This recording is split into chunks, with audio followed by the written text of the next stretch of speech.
Good afternoon. Here is the national news from BGI TV, Baba Imo TV. I am yours faithfully, Mobi Rebila Lawal.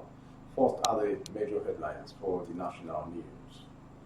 Malami makes a U-turn, says no evidence carry laundered money. NDLEA traces 4.2 billion naira to Abba co-accused accounts. Biafra, stop begging Buhari government. Nnamdi Kanu is innocent. IPOB tells southern leaders. Breaking story, ASU extends strike for 2 months. Leaked memo, Pastor Adeboye reveals position on Osinbajo 2023 election. Commissioner orders investigation as senior police officer beats female officer. Now the news in detail.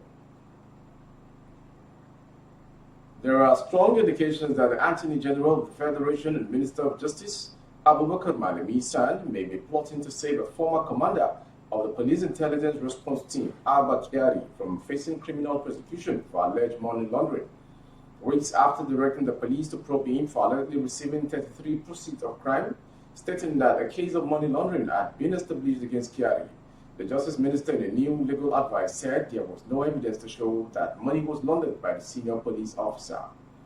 Kyari, a deputy commissioner of police who is wanted in the United States for alleged involvement in a $1.1 million scam carried out by a notorious internet scammer, Rahman Abbas, aka Osh Poppy, was suspended by the police last July.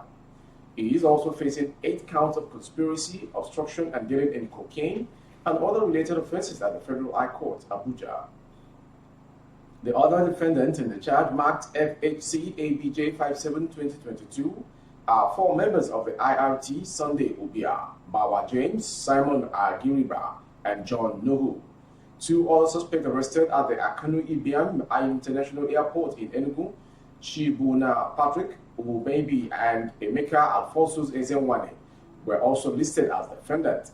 Sequel to the report of the Special Investigation Panel, which probed Kyari's alleged links to Osh Poppy, the AGF affirmed in January that investigations carried out by the police indicted the former IRT commander for money laundering.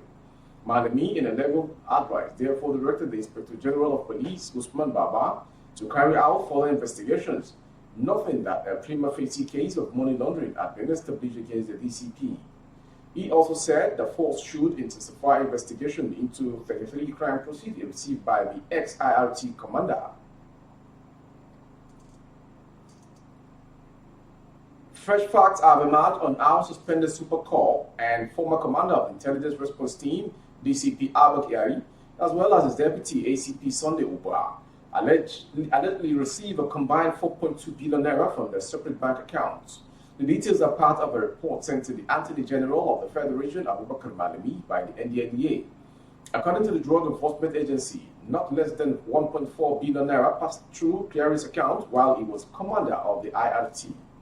However, Kyari's deputy, Ubwa, may have received far more than him, as not less than 2.8 billion naira was traced to his 8 bank accounts.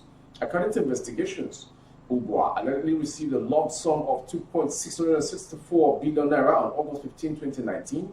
The NDLEA is now working on the assumption that the sums traced to Kyari and his deputy may be connected to the sale of some illicit substances, including tramadol, worth 3 billion naira. A source said he will recall that the NDLEA investigating an alleged allegation that Kyari and his team seized a large consignment of tramadol in a warehouse at Amuwo Dofi in Lagos.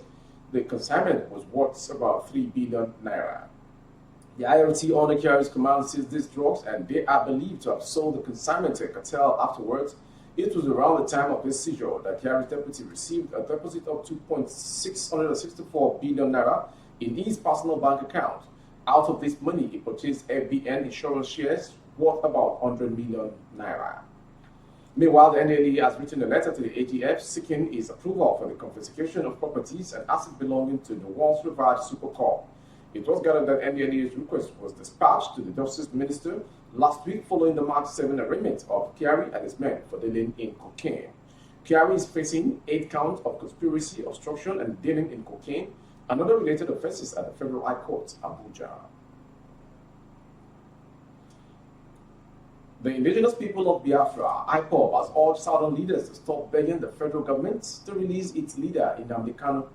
IPOB said begging the federal government makes Kanu look guilty when he has committed no offense. Emma Powerful, the spokesman of IPOB, was reacting to a call by the Southern and Middle Belt Leaders Forum, SNBLF, that Kanu should be released. SNBLF accused the federal government of openly displaying double standards with Kanu's continued detention. The group noted that Kanu's detention and trial was provocative, while Boko Haram terrorists were given VIP treatment. Reacting, Powerful said that the IPOB leader had committed no offense to warrant his continued detention.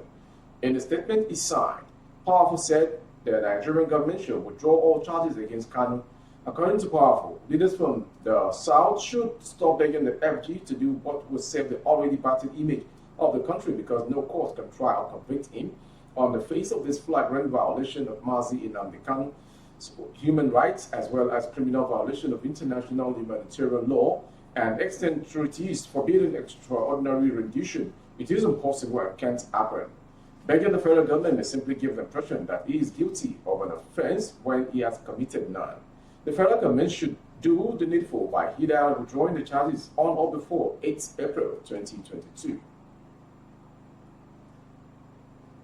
To the continued strike, Academic Staff Union of University, ASU, has extended its warning strike for another 2 months.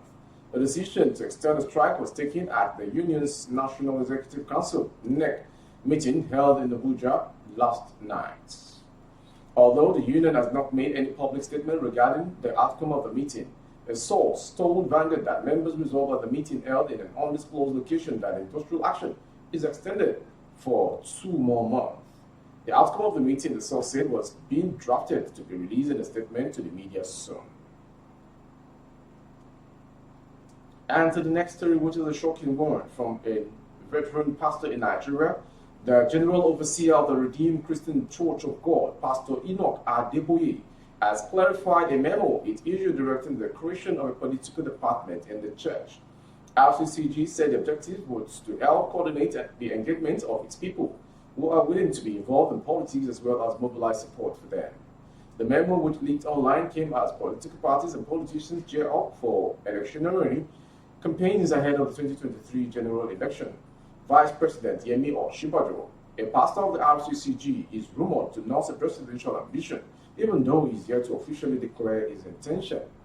Comments on social media insinuate that the directive from RCCG, a leading Pentecostal church in Nigeria, with about 32,000 parishes, is geared towards rallying support for the vice president. But Pastor Adeboye, through the church spokesperson, Pastor Olaito Olubiyi, debunked it. According to him, the politics directorate of the church was created to sensitize members of the church for active political participation, including getting their permanent voter card ahead of the 2023 general elections. And before we call it a wrap, there is this disheartening story. Commissioner of Police in Enugu State, Mr. Lawal Abubakar, had ordered an investigation into an allegation that an Assistant Commissioner of Police, ACP, Mr. Oluseyi Okela, physically assaulted Sergeant Ellen Onoja for justifiable reasons. The State Police Public Relations Officer, ASP Daniel Ondukwe, said this in a statement made available to the news agency of Nigeria NAN in Enugu on Saturday. The Commissioner has directed the Deputy Commissioner of Police in charge of the State Criminal Investigation Department to conduct a thorough and conclusive investigation into the story making the rounds on social media and blogs of this physical assault. The investigation will help establish the facts surrounding the allegations and apportioning appropriate disciplinary sanctions on whoever is found culpable, Ondukwe said. The police spokesman said that the Commissioner had reassured the general public that no stone will be left unturned in getting to the root of the matter and meting out appropriate sanctions. He noted that the Nigerian police remain a regimented and disciplined agency that would stop at nothing to subject its personnel, male or female, or of senior or junior ranks, to extend disciplinary codes, processes, and punishments whenever they err. Ondukwe said that the Commissioner had enjoined the general public to avoid creating or peddling skewed narratives over the incident as alleged. The command is urging all and sundry to count on the command to activate the investigation and internally disciplinary mechanism of the Nigerian police force to ensure that justice prevails, he said. That was the national news from BGI TV. But before we go, a quick recap of the headlines once again. Malami makes a U-turn, says no evidence, Kyari laundered money. NDLEA traces 4.2 billion naira to Abba Kyari, co-accused defendants. An account. Biafra, stop begging Buhari government. Nnamdi Kanu is innocent. IPOP tells southern leaders. Breaking, ASU extends strike for 2 months. Leaked memo, Pastor Adeboye reveals position on Osinbajo 2023 election. And last story, Commissioner orders investigation as senior police officer beats female officer. Thank you for watching our news. On YouTube, the handle is Babagede Imo TV. Kindly subscribe and click on the notification bell for you to access our updates and broadcast. On Facebook, Bagede Imo with Alawiye Adeboye. Please like and follow the page to allow you have access to our broadcast. On Instagram, Bagede Imo _22. For advert placement of your goods and services, coverage of event and function, both outdoors. The phone number streaming on your screen is a direct line to call. Thank you for watching. I am Morire Rabi Lawal. Good afternoon.